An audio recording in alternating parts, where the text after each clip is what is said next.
천사의 아침 방문을 찾아오신 여러분을 환영합니다. 오늘도 아침 예배 말씀으로 믿음과 위로의 시간을 갖게 되길 바랍니다. 성도 여러분 안녕하십니까? 오늘도 아침 예배에 찾아오신 성도님들을 진심으로 환영합니다. 어떻게 하면 우리의 자녀들과 청년들이 사탄과 이 세상에 끌려가지 않도록 붙잡아 줄 수 있을까요? 오늘 말씀을 통해서 성경이 말하는 자녀 교육이 무엇인지 배우는 귀한 시간 되시길 바랍니다. 이제 기도하겠습니다. 하늘에 계신 아버지, 혼란스럽고 불안한 이 시대에 진리의 말씀으로 인도해 주심에 감사드립니다. 아침 예배가 때를 따라 양식을 나누는 귀한 시간이 될 수 있도록 인도해 주시옵소서. 말씀을 통해서 하나님의 뜻이 우리 속에 들어올 때 간절한 마음으로 붙잡을 수 있도록 도와주시옵소서. 오늘도 권면해 주시는 목사님의 건강과 사역을 붙잡아 주시옵시고, 말씀을 듣는 모든 성도들이 아멘으로 화답하고 기쁨으로 순종할 수 있도록 도와주시옵소서. 예수님의 이름으로 기도드립니다. 아멘. 안녕하십니까 성도 여러분. 오늘 우리는 교재 말씀을 잠시 살펴본 후에 어떤 어머니가 아들에게 보낸 편지를 좀 함께 나누려고 합니다. 성도 여러분, 세상으로부터 밀물처럼 밀려오는 이 세속과 부패를 어떻게 우리가 막을 수 있을까요? 부모로서 우리 가정을 어떻게 지킬 수 있을까요? 우리는 어떤 신앙을 해야 되고 자녀들에게 어떻게 세상을 살아가라고 말할 수 있을까요? 오늘은 이 문제를 좀 살펴보려고 합니다. 신명기 6장 6절 7절입니다. 오늘 본문 성경절이죠. 오늘날 내게 명하는 이 말씀을 너는 마음에 새기고, 하나님께서 부모들에게 지금 말씀하시는 것입니다. 부모의 마음에 새기라고 하는 것입니다. 무엇을 새기라고 할까요? 내 자녀에게 부지런히 가르치며 집에 앉았을 때든지 누웠을 때든지 일어날 때든지 이 말씀으로 강론할 것이며, 성도 여러분, 하나님께서 주신 자녀 교육법이 바로 이것입니다. 부지런히 진리가 무엇인지 자녀들에게 가르치라는 것입니다. 앉아있을 때나 누워있을 때나 일어섰을 때나 말씀을 가르치라는 것입니다. 왜 자녀들에게 이 진리의 말씀을 우리가 열심히 가르쳐야 할까요? 진리가 무엇인지 우리 자녀들도 정확하게 알아야만 성령께서 우리 자녀의 마음에 역사하실 수 있는 것입니다. 하나님의 뜻이 무엇인지 알아야만 그들이 악한 길로 가려고 할 때 성령께서 그들을 붙잡을 수 있는 것입니다. 성도 여러분, 어른이나 아이들이나 마찬가지입니다. 모두 진리가 무엇인지 정확하게 알아야만 구원의 길을 갈 수 있는 것입니다. 생각해 보세요. 부모가 일일이 자녀들을 따라다니면서 잡아주고 고쳐줄 수 있는 것이 아닙니다. 자녀들 마음에 말씀이 새겨지면은 성령께서 그 말씀에 따라 인도해 주시는 것입니다. 그것이 가장 효율적인 자녀 교육법입니다. 오늘 본문 읽어보겠습니다. 경작되지 않는 밭과 훈련받지 못한 마음은 매우 유사하다. 어린이들과 젊은이들은 이미 그들의 정신과 마음에 부패한 씨를 가지고 있어서 발아하여 왜곡된 추수를 할 준비가 되어 있다. 그러므로 마음을 경작하여 성경 진리의 귀중한 씨를 뿌리기 위해서는 대단히 큰 보살핌과 주의가 필요하다. 성도 여러분, 모든 인간은 죄가 쉽게 뿌리를 내릴 수 있는 본성을 갖고 태어나는 것입니다. 누구나 마찬가지입니다. 게으르기 쉽고 원하는 대로 살고 싶은 욕망을 갖고 태어나는 것입니다. 그런 상태 그대로 자라면 어떻게 될까요? 정신과 마음이 부패하여 구원받을 수 없게 되는 것입니다. 그래서 이 부모인 우리가 자녀들을 어렸을 때부터 그 마음을 잡아주고 도와주고 진리의 씨를 계속해서 뿌려주어야 하는 것입니다. 자, 자녀들의 마음에 날마다 말씀의 씨가 뿌려질 수 있도록 옆에서 도와주는 것, 그것이 자녀교육법입니다. 말씀이 없으면 부패하는 것입니다. 그것은 어른이나 아이나 마찬가지입니다. 자녀를 말씀으로 교육시킨다는 것이 결코 쉬운 일이 아니죠. 자녀 교육은 부모에게 커다란 도전이 됩니다. 많은 경우 결혼해서 아이를 낳을 때 대부분의 젊은 부모들은 아이를 키울 준비가 되어 있지 못합니다. 그래서 젊은 부모들은 부모가 되는 것이 무엇이며 가정을 갖는 것이 무엇인지 깊이 고민하고 공부해야 하는 것입니다. 성도 여러분, 자녀에게 무엇을 말하고 가르치려고 하기 전에 부모가 먼저 진리가 무엇인지 정확하게 확인해야 되고 경험하고 훈련해야 하는 것입니다. 그래야만 가르쳐 줄 것이 있는 것입니다. 부모가 준비되지 않으면요, 자녀들은 방향을 잃어버리게 됩니다. 오늘 많은 부모들이 던지는 질문이 있죠. 그것은 이것입니다. 우리 자녀가 이미 성장했는데 이렇게 이미 다 성장한 경우에는 어떻게 자녀들을 다루어야 할까요? 자녀가 성장해서 자기 의사와 뜻을 갖고 있어서 부모의 말을 듣지 않는데 어떻게 자녀 교육을 해야 합니까? 하는 질문입니다. 참 어려운 질문이죠? 자녀가 크면 클수록 부모가 할 수 있는 역할은 점점 더 제한적이 될 수밖에 없습니다. 어렸을 때처럼 부모의 뜻을 순종하도록 자녀에게 요구하기가 어렵게 됩니다. 자, 이런 경우에 두 가지가 필요한 것입니다. 첫째는 자녀를 위해서 늘 기도하는 것입니다. 저도 다 큰 자녀들 있어서 늘 기도합니다. 주께서 우리 자녀를 구원의 길로 인도해 달라고 기도하는 것입니다. 하나님께 자녀의 구원을 맡길 수밖에 없는 것입니다. 나보다 자녀를 더 사랑하는 하나님의 사랑과 자비와 그분의 인도하심에 맡길 수밖에 없는 것입니다. 두 번째는 부모가 하나님을 진심으로 사랑하고 충성한다는 사실을 내 부모 자신의 삶으로 보여주어야 하는 것입니다. 하나님의 말씀대로 순종하는 삶이 가장 기쁘고 행복하고 보람 있다는 모습을 보여주어야 하는 것입니다. 자녀들은 듣기 싫어합니다. 보기를 원하는 것입니다. 그래서 자녀들은 부모의 살아가는 모습을 보면서 성령의 음성을 듣고 성령께서 자극을 주시는 것입니다. 그것이 다 큰 자녀를 가진 자녀 교육법입니다. 이제 제가 좀 특별한 편지를 읽어드리겠습니다. 읽어드릴 편지는 100년 전에 미국의 어떤 어머니가 19살이 되는 아들의 생일날에 쓴 편지입니다. 요즘 세대에 보기 힘든 어머니의 편지입니다. 이 편지는 우리들 마음에 많은 것을 생각하게 만들 것입니다. 참된 신앙이 무엇이고 자녀 교육이 어떤 방향으로 가야 하는지 보여주는 그런 편지입니다. 성령께서 우리 모두와 함께 하길 간절히 바랍니다. 자, 이제 편지를 읽겠습니다. 사랑하는 아들에게, 오늘로써 내가 19번째 생일을 맞는구나. 너는 지금 우리 곁을 떠나 있지만 아버지와 나의 사랑과 기도가 항상 너의 뒤를 따르고 있단다. 내 생애에 또 다른 해가 오늘 막을 올리고 있구나. 너는 지나간 한 해를 되돌아보았니? 그리스도인으로서의 너의 생애는 어땠니? 경건하고 순결한 것이었니? 너는 자아를 십자가에 못 박았니? 성도 여러분, 자녀들도 경건하고 순결하게 사는 삶을 배워야 하는 것입니다. 자아를 십자가에 못 박는 신앙을 배워야 하는 것입니다. 우리 자녀들이 많이 부족한 것처럼 보일지라도 우리는 이 신앙의 중심이 되는 사상을 말해주고 보여주어야 하는 것입니다. 그들이 듣지 않는 것 같아도 듣고 있습니다. 보지 않는 것 같지만 우리 부모가 살아가는 모습을 다 지켜보고 있는 것입니다. 그들은 듣고 봄으로써 배우는 것입니다. 자, 계속해서 편지 읽겠습니다. 하나님의 말씀에 대한 흥미가 증가되었니? 너희 마음속에서 솟구치는 유혹에 대해서 결정적인 승리를 거두고 있니? 영원 속으로 흘러가 버린 너의 지나간 생애의 기록이 용서와 승리를 통해서 깨끗하게 정리되었니? 사랑하는 아들아, 자신의 유익과 즐거움을 추구하지 말아라. 친구들과 주변 사람들에게 그리스도의 아름다운 향기를 전해주는 자가 되어야 한다. 다른 모든 사람들이 넓고 평탄한 길을 걸어갈지라도 너만은 좁은 길을 고집스럽게 걸어가라. 너는 다른 사람들에게 거룩한 가마를 줄 만큼 강력한 그리스도인이 되어야 한다. 항상 선을 선택하고 약하고 연약한 자들을 도와주며 기회가 있을 때마다 그리스도를 증거하는 일에 있어서 망설이지 말아라.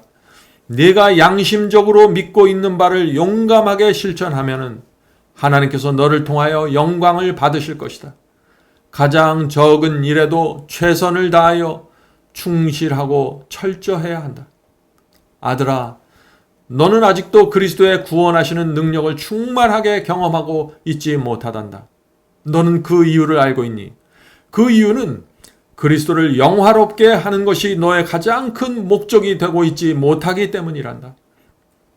네가 세우는 모든 목적, 내가 관계하는 모든 일, 내가 즐기는 모든 즐거움이 하나님의 기뻐하시는 바가 되어야 한다. 너는 세상에 살고 있지만 세상에 끌려다니지 말고 세상을 이긴 자로서 살아야 한다. 많은 사람이 주님의 편에 서 있다고 공언하지만 사실에 있어서는 그렇지 않단다. 우리 자신들이 어느 편에 서 있는지 어떻게 알 수 있니? 누가 우리의 마음을 소유하고 있는지 어떻게 알 수 있을까? 우리의 생각은 누구에게 가 있니? 누구에 대해서 이야기하기를 좋아하니? 무엇에 대해서 생각하기를 좋아하니? 누가 우리의 애정과 정열을 소유하고 있니? 만일 우리가 주님의 편에 서 있다면 우리의 생각은 그분에게 가 있을 것이며 그분에 대한 생각이 가장 달콤하게 느껴질 것이다. 그리스도인은 세상과의 우정 관계를 가지고 있지 말아야 한다. 너와 나는 모든 소유와 마음을 그분께 이미 드렸어야 한단다. 우리는 그분의 형상을 반사하며 그분의 영을 호흡하고 그분의 뜻을 행하며 모든 일에 있어서 그분을 기쁘게 해드리고자 소원해야 한단다. 사랑하는 아들아, 너는 아무도 오해하지 않을 만큼 확고한 행동과 노선을 택해야 한다. 결단성이 없이는 세상에 유익하고 아름다운 영향을 줄 수 없단다. 비록 너의 결심이 진실한 것인지 모르지만 하나님의 능력을 너의 힘으로 삼고 확고한 목적을 가지고 전진하지 않는다면 그것은 실패로 돌아가게 될 것이다. 너의 말과 행동과 생애를 통하여 그리스도께서 나타나야 한단다. 너는 하나님과 재물을 동시에 섬길 수 없다. 내가 전적으로 주님 편에 서 있지 않으면 너는 원수의 편에 서 있다는 사실을 알아야 한다. 나와 함께 하지 않는 자는 나를 반대한 자요 나와 함께 모으지 아니하는 자는 해치는 자니라 라는 주님의 말씀을 기억해라.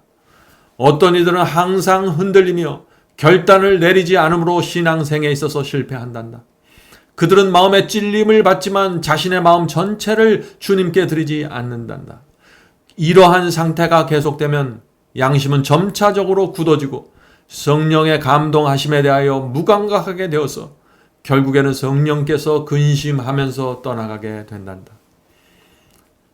하나님을 위한 일을 내가 있는 바로 그곳에서 시작하여라. 먼저 십자가에 가서 자아, 세상, 그리고 내가 가지고 있는 모든 우상을 버려라. 온 생애가 주님께 완전히 헌신되지 않는 한 너는 세상에 강력한 영향력을 미칠 수 없을 것이다. 하나님께 마음을 바치고 세상이 줄 수 없는 평안을 누리면서 힘차게 살아가라. 내가 주님 안에 거하지 않는다면 너는 자신에 대한 부족함과 헐벗음을 느끼지 못할 것이다. 내 자신을 보여달라고 성령께 열렬히 간구해야 한다. 영적인 사물을 사랑하는 것은 자연스럽고 저절로 이루어지는 것이 아니란다. 내 마음과 내 정신을 그쪽으로 기울일 때에만 그것을 얻을 수 있다. 실천력이 내게 필요하다. 세상을 위해서는 너의 두뇌와 뼈와 근육을 아낌없이 사용하면서 왜 영원한 생명과 신앙에는 그렇게도 적은 관심을 기울이고 있니? 너는 지금 세상으로 기울어지고 있다. 많은 사람들은 세상 사업에 있어서 그들이 열정과 힘을 다해서 일해왔기 때문에 마침내 마음이 세상 쪽으로 생각하는 것이 쉬워지게 되는 것이란다. 그리스도인들에게 있어서 참된 신앙생활이 그렇게도 어렵고 세상 생활이 그렇게 쉽게 느껴지는 이유가 바로 여기에 있단다. 그들의 마음과 생활의 각 방면들이 세상적으로 생각하고 행하도록 길들여져 왔단다. 하나님의 말씀을 머리로만 동의하고 실제적인 생애에 적용하지 않는 그리스도인들이 너무나 많이 있단다. 수많은 그리스도인들에게 있어서 신앙적으로 생각하고 마음을 하나님께 헌신하는 교육이 너무도 등한시되고 있다. 옳고 의로운 일을 행하는 습관이 결여되어 있다. 순간적이고 충동적인 선한 행동은 있지만 거룩함을 향하여 지속적이고 흔들리지 않는 원칙이 너무도 무시되고 있다. 어떤 사람들은 이렇게 말한다. 나에게는 신앙이 생기지 않으며 왠지 영적인 것에는 관심이 없다라고 말하지. 그러나 그런 사람들이 세상에 대해서 이야기할 때 어떠니 활발해지고 말이 많아지며 열심 있는 관심을 나타내고 있잖니. 그러한 사람들은 세상에 속한 사람들이다. 그들은 생애를 통해서 세속적인 기질을 배양해 왔기 때문에 그러한 기능이 발달된 것이다. 그들은 세상적으로 거인일지 모르지만 영적으로는 난장이이다. 이런 사람들은 자신의 수준보다 높고 고상하며 거룩한 가르침과 설교를 들을 때 그것을 이해하지 못하게 된다. 사랑하는 아들아, 우리의 마음은 순결을 사랑하도록 훈련되고 교육받아야 한다. 선과 참된 거룩함에 대한 욕망이 좋은 것이긴 하지만 그것이 거기에서 그친다면 아무 소용이 없다. 고상한 목적은 좋은 것이지만 그것이 실행되지 않으면 아무 소용도 없단다. 많은 그리스도인들은 참된 그리스도인이 되기를 희망하지만 그들의 희망이 생활 가운데서 실천되지 않기 때문에 하늘을 얻지 못하게 될 것이다. 아들아, 예수 그리스도의 이 말씀을 들어보아라. 의에 줄이고 목마른 자는 복이 있나니 저희가 배부를 것이며. 자신들을 그리스도인이라고 주장하는 많은 사람들이 하나님의 나라와 그분의 의를 먼저 구하지 않고 있다. 그러므로 그들에게는 경건의 비밀이 감추어진 바 될 것이다. 그들은 경험적인 지식을 통하여 그리스도를 알지 못하고 있다. 그리스도를 사랑한다고 말하며 그분의 기적을 사모하지만 그분의 말씀을 순종하지 않으며 성령의 열매를 그들의 생활 가운데 나타나는데 실패하고 있다. 세속적이고 영적으로 무관심한 사람들이 하늘에 들어간다면 그들은 하늘의 영광과 거룩함과 기쁨과 순결함을 전혀 즐길 수 없을 것이다. 왜냐하면 그들은 영적인 사물에 대해서 너무도 무지하며 둔감하기 때문이다. 사랑하는 아들아, 하늘의 언어와 새 노래를 배워야 한다. 썩어질 것을 피하고 신의 성품에 참여하는 자가 되기 위해서 최선을 다해라. 영적인 활동과 봉사의 기쁨을 느끼도록 자신의 마음을 길들여 온 사람들은 하늘의 순결과 영광에 압도되지 않을 것이다. 너는 예술에 대한 훌륭한 지식을 가질 수 있으며 과학에 대한 높은 지식을 가질 수 있고 어떤 일에 대해서 정통할 수 있다. 그러나 그 모든 것들이 너를 하늘을 위해서 준비시키는 일과 어떤 관계가 있니? 그것들이 너를 하나님의 심판대 앞에서 준비시키는 일을 위해서 무엇을 해줄 수 있니? 조심해라. 오직 거룩한 생애를 사는 자들만이 하늘을 바라볼 수 있단다. 지금 너에게 필요한 것은 진실하고 허식이 없으며 사랑이 충만한 경건함이라는 사실을 잊지 말아라. 그러므로 지금 시작하거라. 내일이 오늘보다 나을 것이라고 기대하지 말아라. 하루하루가 너와 하나님 사이의 관계를 멀어지게 할 수도 있단다. 하늘집에서 하늘 합창대와 연합하고 싶거든 하늘의 마음을 지닌 자가 되어라. 내 생의 어떤 면을 보아도 하늘의 천사들 앞에서 부끄럽지 않는 생애를 살아라. 너의 인생의 끝에 영원한 생애가 펼쳐져 있음을 잊지 말아라. 그날에는 오직 그리스도를 사랑하기 때문에 이 세상의 물질과 세욕과 이기심을 버리기로 선택한 사람들만 살아남게 될 것이다. 아들아, 나는 너를 정말 사랑한단다. 너를 사랑하는 나의 뜨거운 마음은 언제나 변치 않는단다. 사랑하는 엄마가. 성도 여러분, 얼마나 감동적인 편지입니까? 자녀를 향해서 애끓는 마음으로 쓴 이 편지를 읽을 때 우리의 마음이 감동이 되었습니까? 19살 된 자녀에게 이런 편지를 쓸 수 있는 부모는 행복한 부모입니다. 대부분의 부모는 이런 편지를 쓰고 싶어도 쓸 수가 없는 상황입니다. 부모가 준비되어 있지 않거나 자녀의 마음이 준비되어 있지 않기 때문이죠. 이런 편지를 비록 우리가 쓸 수 없을지라도 실망하지 마시기 바랍니다. 여전히 우리는 날마다 자녀를 위해서 기도할 수 있습니다. 성령께서 부모인 우리의 삶을 통해서 감화력을 자녀들에게 전달하실 수 있는 것입니다. 그러므로 오늘부터 시작하실 수 있는 것입니다. 용기를 내시기 바랍니다. 성도 여러분, 가정에서 하나님의 말씀을 읽는 분위기가 형성되어야 합니다. 부모와 자녀가 함께 성경을 읽고 대화하는 교제가 즐거운 시간이 되어야 하는 것입니다. 그것이 최고의 가정교육입니다. 이제 기도하겠습니다. 하늘에 계신 저희들의 아버지, 하나님께서 우리의 가정을 이 세상에 두시고 원하시는 것이 있다는 사실을 우리가 알게 도와주시옵소서. 하늘에 계신 아버지, 주의 말씀이 날마다 저의 마음속에 들어가셔서 더러운 것들을 치워버리고 정결하게 되는 그 경험을 날마다 할 수 있도록 도와주시옵소서. 우리의 자녀들을 인도해 주시고 다 큰 성장한 자녀들을 불쌍히 여겨 주시옵소서. 그들 마음속에 날마다 성령께서 역사해 주셔서 돌아오라는 음성을 들려주시옵소서. 하늘에 계신 아버지, 오늘 이 시간에 우리 자녀들과 가정을 위해서 기도드립니다. 간절한 마음으로 드리는 저의 기도에 응답해 주시고 주의 선하신 뜻이 이루어 주시옵소서. 자녀들이 어디에 있든지 무엇을 하든지 방황하든지 하나님의 말씀과 성령께서 끝까지 그들을 쫓아 가셔서 그들을 잡으시고 인도해 주시옵소서. 이 모든 말씀 예수님의 이름으로 간절히 기도드립니다. 아멘. 성도 여러분, 마지막 사명에서는 아침 예배 채널을 유튜브에서 별도로 운영하고 있습니다. 아침 예배 채널에서는 매일 새벽 4시에 예배 영상이 올려지고 있으며 특별히 아침 9시에 예배가 진행됩니다. 아침 9시 예배가 아침 예배 채널의 독특한 특징입니다. 원하시는 분들은 유튜브에서 아침 예배 채널을 별도로 구독 신청하여 주시면 저희와 함께 아침마다 예배 드릴 수 있습니다. 매일 아침마다 하나님의 말씀으로 저희 모두가 주 앞에 나와 예배 드리는 신앙으로 함께 나가게 되길 간절히 바랍니다. 감사합니다.